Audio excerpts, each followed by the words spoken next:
Владата утре ќе излезе со вонредни мерки со кои ќе се ублажи ценовниот шок по двонеделниот раст на цените на нафтените деривати во земјава, брифираат владини извори за Канал 5. Ваквите чекори, велат, доаѓаат по континуираниот раст на цените на нафтата на светските берзи, но и очекувањата дека со понеделничката одлука на регулаторна трета недела поред во земјава ќе има раст на цените на горивата. Цените на светските берзи растат, што се очекува дополнително да се одрази на домашната цена на бензините. Иако земјава плаќа убедливо на ефтин бензин споредбено со регионот, се очекува во понеделник дополнителен раст на дизелот и бензините. Владата константно ја следи состојбата и утре во 12 часот ќе има вонредни мерки за борба против високите цени на бензините.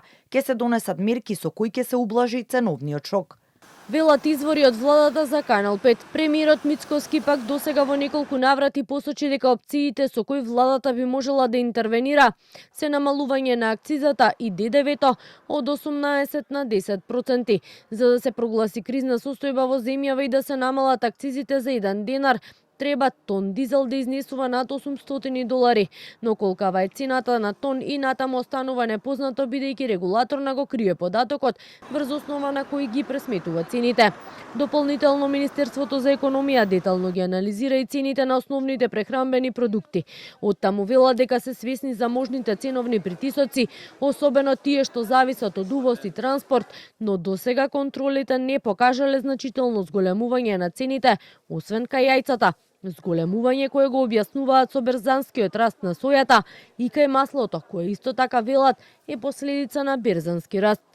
Министерството за економија и труд, како и владата, е подготвено да реагира со соодветни и навремени мерки, доколку се утврди неоправдан раст на цените или поголемо нарушување на пазарната стабилност. Во таа насока се анализираат можностите за интервенции кои ќе имаат за цел заштита на животниот стандард на граѓаните, како и можност за таргетирани мерки за најранливите категории.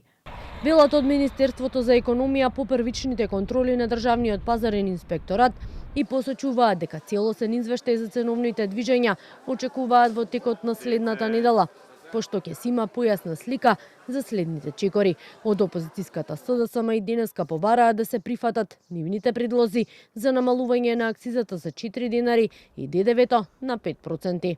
Основните производи стануваат луксус. Се најавува и ново покачување на цените на горивата. Зошто владата не презема ништо?